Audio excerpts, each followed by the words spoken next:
Assalamualaikum warahmatullahi wabarakatuh. Kelompok kami akan memaparkan hasil investigasi kami tentang kanker payudara dengan anggotanya Erna Nurinaya, Nur Wahda, dan Nur Aprilia Gita. Pengertian kanker payudara.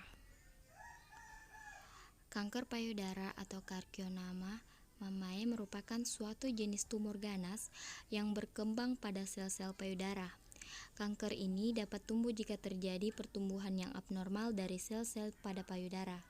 Sel-sel tersebut membelah diri lebih cepat dari sel normal dan berakumulasi yang kemudian membentuk benjolan atau massa. Pada stadium yang lebih parah, sel-sel abnormal ini dapat menyebar melalui kelenjar getah bening ke organ tubuh lainnya. Adalah suatu kanker yang terbentuk di sel-sel payudara. Kanker payudara dapat terjadi pada wanita dan jarang pada pria. Gejala kanker payudara termasuk benjolan di payudara, keluarnya cairan berdarah dari puting, dan perubahan bentuk atau tekstur puting atau payudara. Adapun ciri-ciri kanker payudara sesuai stadium. Pertama, stadium 0, kanker payudara. Stadium pertama, pembuluh dan kelenjar getah bening. Stadium 2,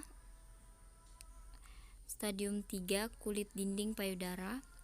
Stadium 4, sampai ke paru-paru, hati, tulang, dan otak. Penyebab kanker payudara. Kanker payudara terjadi akibat pertumbuhan abnormal dari sel-sel pada payudara. Pertumbuhan abnormal ini diduga disebabkan oleh mutasi gen yang diturunkan secara genetik. Sel-sel di payudara tumbuh secara tidak normal dan tidak terkendali. Sel-sel ini membelah dengan cepat dan berkumpul hingga membentuk benjolan, lalu bisa menyebar ke jaringan yang sehat, kelenjar getah bening, atau ke organ lain. Faktor resiko kanker payudara.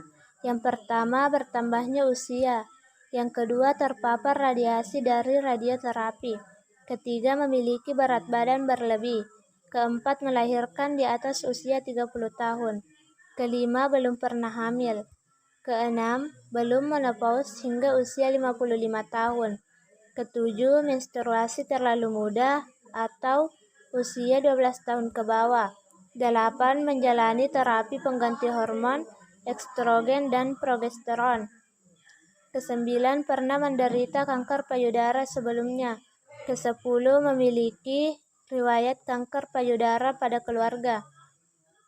Ke-11, memiliki kebiasaan mengkonsumsi minuman beralkohol. Ke-12, memiliki kebiasaan merokok. Fase penyebaran kanker payudara. Sel-sel kanker dibentuk dari sel-sel normal dalam proses yang rumit yang disebut transformasi yang dibagi menjadi beberapa fase. Yang pertama, fase inisiasi. Pada tahap inisiasi, terjadi suatu perubahan dalam bahan genetik sel yang memancing sel menjadi ganas. Perubahan dalam bahan genetik sel ini disebabkan oleh suatu agen yang disebut karsinogen, yang bisa berupa bahan kimia, virus, radiasi atau penyinaran, atau sinar matahari. Namun tidak semua sel memiliki kepekaan yang sama terhadap suatu karsinogen. Kelainan genetik dalam sel atau bahan lainnya yang disebut promotor menyebabkan sel lebih rentan terhadap suatu karsinogen. Bahkan, gangguan fisik menahun juga bisa membuat sel menjadi lebih peka untuk mengalami suatu keganasan. Progesteron, sebuah hormon yang menginduksi ductal side breaking pada kelenjar payudara dan lobulogenesis pada sel epitelial payudara, diperkirakan berperan sebagai aktivator lintasan tumorigenesis pada sel payudara yang diinduksi oleh karsinogen. Progestin akan menginduksi transkripsi regulator siklus sel berupa siklin D1 untuk disekresi sel epitelial.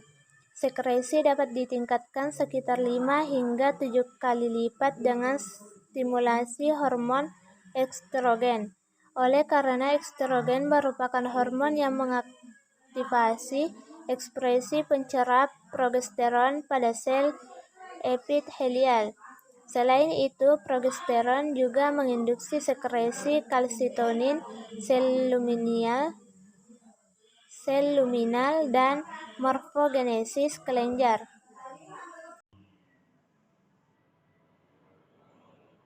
Fase kedua yaitu fase promosi. Promotor adalah zat non-mutagen tetapi dapat menaikkan reaksi karsinogen dan dapat menimbulkan amplifikasi gen. Suatu promotor yang terkenal adalah ester porbol yang terdiri dari TPA, tetradekonil karbol asetat, dan RPA, 12-retinoil porbol asetat, yang terdapat dalam minyak kroton. Sifat-sifat promotor adalah mengikuti kerja inisiator, perlu paparan berkali-kali, keadaan dapat reversibel, dapat mengubah ekspresi gen seperti hiperplasi, induksi enzim, induksi diferensiasi. Pada tahap promosi, sel yang telah mengalami inisiasi akan berubah menjadi ganas. Sel yang belum melewati tahap inisiasi tidak akan terpengaruh oleh promosi. Karena itu, diperlukan beberapa faktor untuk terjadinya keganasan, yaitu gabungan dari sel yang peka dan suatu karsinogen. Kemudian fase ketiga yaitu fase metastasis. Metastasis menuju ke tulang merupakan hal yang kerap terjadi pada kanker payudara. Beberapa di antaranya disertai komplikasi lain seperti simptoma hiperkalsemia, pathological fractures, atau spinal cord compression. Metastasis demikian bersifat osteolitik, yang berarti bahwa osteoklas hasil induksi sel kanker merupakan mediator osteolisis dan mempengaruhi diferensiasi dan aktivitas osteoblas serta osteoklas lain hingga meningkatkan resorpsi atau erosi pada permukaan tulang. Tulang merupakan jaringan unik yang terbuat dari matriks protein yang mengandung kalsium dengan kristal hidroksipatide, sehingga mekanisme yang biasa digunakan oleh sel kanker untuk membuat ruang pada matriks ekstraselular dengan penggunaan enzim metalloproteinase matriks tidaklah efektif. Oleh sebab itu, resorpsi tulang yang memungkinkan invasi neoplastik terjadi akibat interaksi antara sel kanker payudara dengan sel endotelial yang dimediasi oleh ekspresi VEGF. VEGF merupakan mitogen angiogenik positif yang beraksi dengan sel endotelial. Tanpa faktor angiogenik negatif, seperti angiostatin, sel endotelial yang berinteraksi dengan VEGF, sel kanker melalui pencerap VEGFR1 dan VEGFR2 akan meluruhkan matriks ekstraselular, bermigrasi dan membentuk tubulus. Sekian dari kami, kurangnya mohon dimaafkan. Dan kami akhiri dengan ucapan wassalamualaikum warahmatullahi wabarakatuh.